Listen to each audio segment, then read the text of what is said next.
Imagine the year is 1999. You are a Sonic fan, you love Sonic games, you love the character of Sonic, and most importantly, you love the potential that Sonic has as a gaming franchise. The only problem is, this character you love has yet to make his jump into 3D. All of his competition has already made the jump, but all Sonic has to offer is a semi-3D game that was a port of a Genesis game, a hub world in a collection, and Sonic R. But realistically speaking, there was no real 3D Sonic game, just small little glimpses of one. Until one day, after the next SEGA console named the Dreamcast was announced, SEGA decided to reveal the next Sonic game at an event held in Tokyo. Then you see this.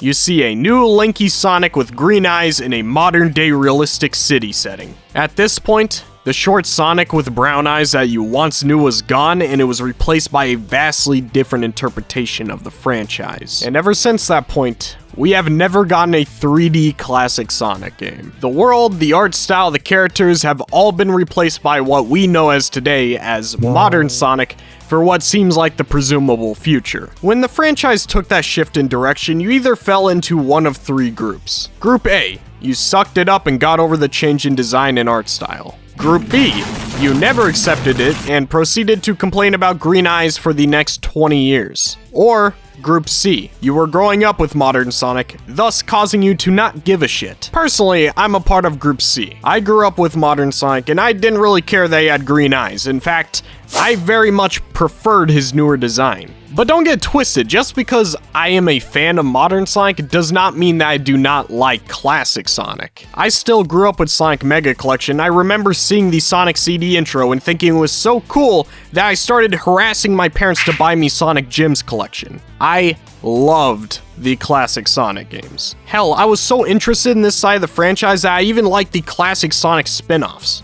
So while I may be a fan of modern day Sonic, I'm certainly far from a hater of classic Sonic. I'd even argue that I'm a fan of classic Sonic as well. And that actually brings us to the topic of today's video. While I may always be on Team Modern Sonic, I won't lie to you, I am very curious to see what a 3D classic Sonic game would be. And I'm certainly not alone in this because I've noticed that there's a niche phenomenon going on within the Sonic community. A weird common interest for the idea of a 3D classic Sonic game. People will even go far enough to discuss their ideas and even create fan games and mods of already released Sonic games that fulfill the demand for a 3D classic Sonic game. Something that I've especially noticed about this is that most people try to relate their ideas and speculation to cancelled Sonic games from the SEGA Saturn era. And with that said, the first Sonic game that comes to everyone's minds when they think of a cancelled Sonic game is Sonic Extreme. I'm not going to bore you with the details since I think pretty much everyone already knows about this project at this point, but essentially Sonic Extreme was a 3D classic Sonic game at the time that was being developed for the SEGA Saturn. Unfortunately,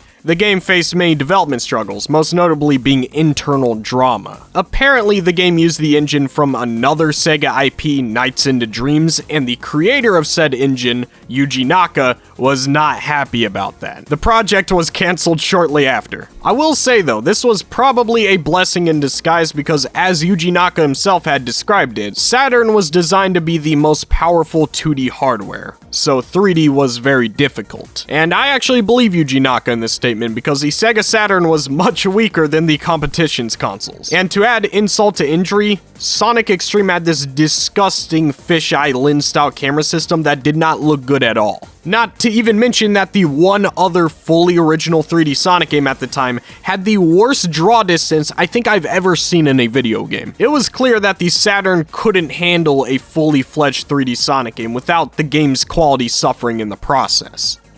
I wonder how many people I have upset with that statement. But funnily enough, I don't really see Sonic Extreme come up in many conversations about a hypothetical 3D classic Sonic game. From what I've seen, most people actually relate their ideas to Sonic Adventure. Now please, hear me out on this. Now look, I know it may seem odd that most people would point to a game that killed classic Sonic as the catalyst of a widespread obsession over a non-existent game. But what if I told you at a certain point, Sonic Adventure was a classic Sonic game? let's take a look back at the development of Sonic Adventure.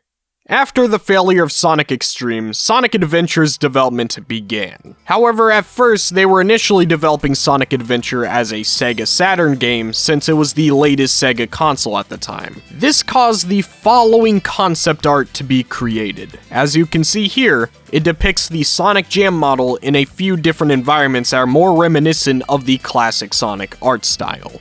It's unclear how far development got with this initial version of Sonic Adventure, however, we can still see bits and pieces of their original work on the game. When SEGA learned that they would have to move Sonic Adventure to the Dreamcast, they decided to port all of the work they've completed for the SEGA Saturn version of the game to the hub world feature of Sonic Jam. So, in case you never knew, the hub world is essentially the skeleton of the original Sonic Adventure that would have been released on the SEGA Saturn. And if I do say so myself, I really do enjoy the hub world from Sonic Jam. Art style wise and overall atmosphere is exactly what I personally would have expected from a 3D classic Sonic game made for the SEGA Saturn. So, I consider it a W. After this, it's assumed that SEGA took the shift in direction with Sonic, thus creating modern Sonic. However, the connections between classic Sonic and Sonic Adventure does not end there, because while it's not confirmed, there is significant evidence that may insinuate that SEGA still intended on Sonic Adventure being focused on classic Sonic rather than modern. Let's take it back to before the release of Sonic Adventure. Before the announcement of Sonic Adventure, 4 images leaked online from an unknown French website. The 4 images show the following: Sonic snowboarding down a snowy mountain and ice cap, Sonic standing in a section from the Lost World level, a photo of Perfect Chaos, which actually, fun fact, the cutting room floor mentions that people at the time mistaken this image to be from Godzilla Generations, which is another obscure Sega Dreamcast game that had yet to be released at the time. I heard it was pretty bad. And then finally, there was an image of Tails in Speed Highway. The interesting part about this image is that Tails' eyes aren't blue like his modern counterpart, but rather black like his classic interpretation of his character. This seems rather interesting, wouldn't you say? There's also a more well-known divisive piece of evidence that classic Sonic would have returned for this game in the Tornado section of Sonic Adventure. When you're playing the Dreamcast version of Sonic Adventure and you enter a tornado stage, if you look closely, you'll notice that Sonic has a much lower poly model. The model seems almost reminiscent of a Sonic model that you'd see from a Sega Saturn game, except with green eyes. Some theories that surround this weird detail in Sonic Adventure suggest that the developers forgot to change the model during this flight sequence. However, the only reason why I call this divisive evidence is because while this model has a lot of similarities to a model that you'd see on the Sega Saturn, it most likely wasn't left in the game by accident, but rather the model was used for performance purposes. It is very common for a lot of games to lower the poly count or the detail on a character as they get further away from the camera, which in return helps the performance of the game. The most common example would be Super Mario 64. As Mario walks further away from the camera, he automatically switches to a lower poly model to help the performance. Back in the day, we never really noticed this because we had lower resolution displays. But now that we can play any game at 1920 by 1080, we can see the development tricks that many old games used to balance the performance out. So, essentially, the model switch was done to help performance during the tornado sections. And I think this would perfectly explain why the model has green eyes. However, you can make the assumption that this was an earlier model of Sonic that they just reused for the convenience of the situation. Except, unfortunately, that is just speculation since we have no evidence to prove that such a decision took place. The last piece of evidence is the scrapped Beta Windy Valley stage. In the beta version of this stage, the art style is much more colorful with checkerboard patterns, which makes it more similar to the classic Sonic art style rather than the art style that was used in Sonic Adventure. In fact, upon playing this stage as classic Sonic, it almost fits perfectly. Again, this is all just evidence that could point towards a different version of Sonic Adventure that once was being developed. Nothing is concrete here, but that did not stop people from making the connections. This entire development process from Sonic Extreme to Sonic Adventure has caused this widespread fascination with specifically the idea of a non-existent 3D classic Sonic game that was released on the Sega Saturn or Sega Dreamcast. And I have been hyperfixating over this a lot, just like many other fans. In fact, it's even created a subgenre of Sonic content on YouTube. Content that focuses on this phenomenon that exists within the community. The best way I can show you why so many of us are captivated by this topic is by showing you some of the content made by the Super Mario Super channel, formerly known as Classic Sonic Sat AM. For context, they have uploaded hundreds of videos of Sonic Adventure with mods that attempt to recreate the Sega Saturn type Sonic game that so many people want. So I'm gonna let you take a look at one of these videos.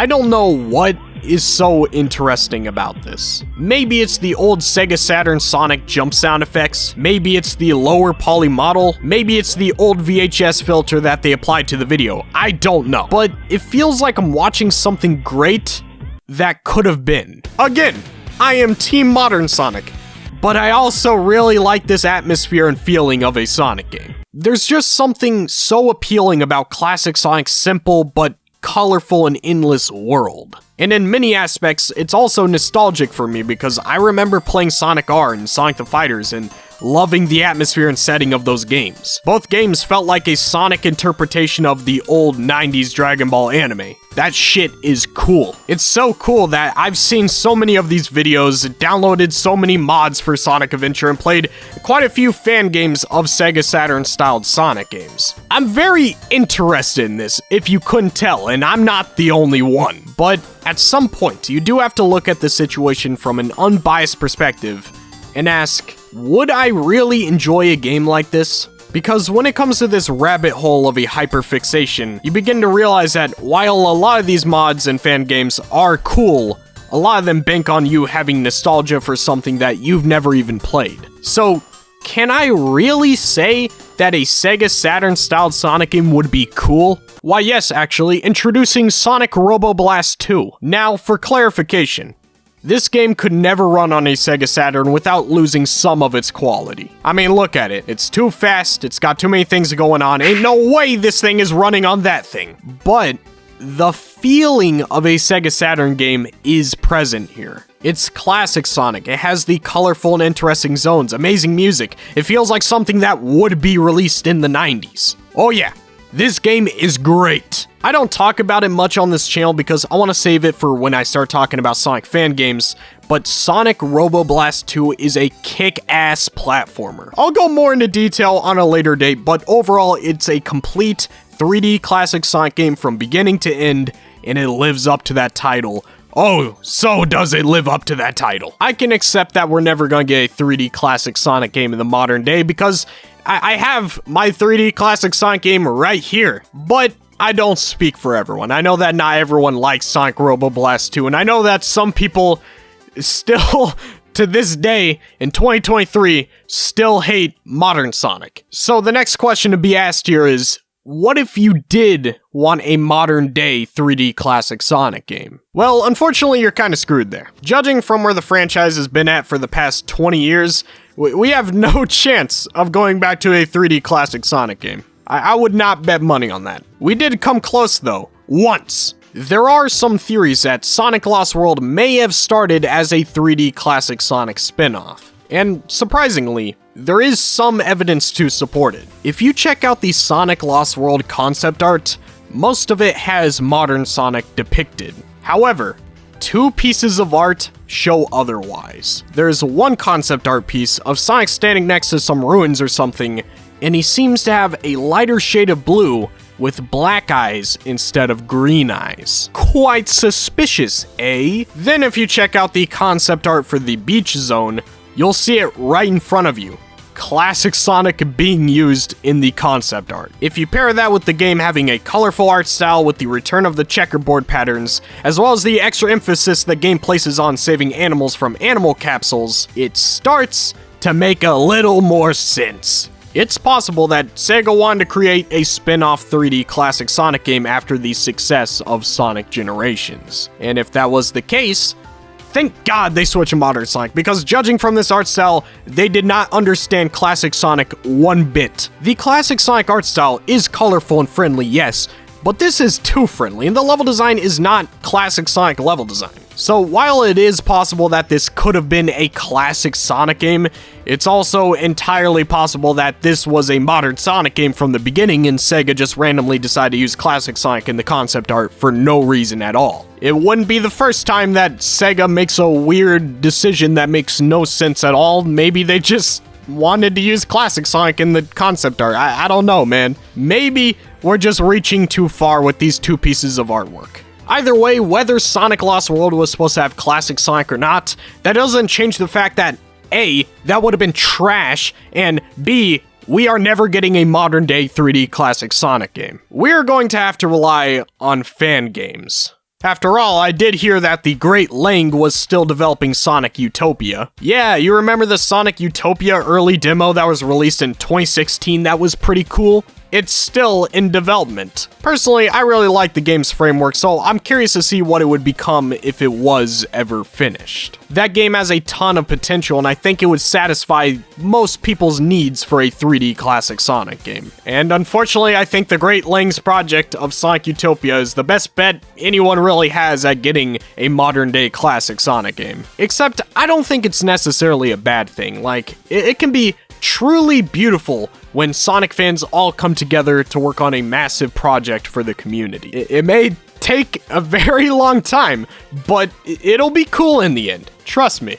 At the end of the day, Sonic has always changed to fit what the younger generation deems cool. Classic Sonic was an edgy Looney Tunes character in a time where every cartoon character was friendly. Sonic wasn't friendly, he was cool, he was different. Younger demographics will always naturally focus on the cool and different. If you're basic, nobody cares. When the Adventure era occurred, people liked the edgier modern Sonic with guitars and rock music because that's what was cool at the time. Then you get to the Meta era Sonic and you begin to notice that Sega's trying to create more memes with the Sonic brand. There's more self-aware jokes because that's what's cool nowadays. To the average person in our day and age, if they hear Knuckles give a self-aware joke where he compares school to prison in Sonic Boom, everyone is going to post it on social media and call it quirky and cool. We're in a day and age where a Sonic Twitter takeover can make an Among Us sussy joke and everyone will proceed to share it everywhere and laugh. If you think these jokes are uncool and unfunny, if you want Sonic to stop posting memes all the time, well, that's because you're not the target audience anymore. You're getting older, and new generations of kids who are growing up with different societal expectations of what's cool are now fans of this franchise. You are older than most Sonic fans, and yet you are still here talking about Sonic every day, complaining about a franchise for children that is pandering towards said children. Before you know it, you're going to be 30, then you're going to be 40, then you're going to be 50, then you're going to be 60, then you're gonna be 70. Only in your darkest hour, upon reflecting back on your life, will you realize that Sonic Unleashed was the best Sonic game all along. Thank you all, everyone. Check out all the plugs. Subscribe with the bell. Love you guys. Peace out.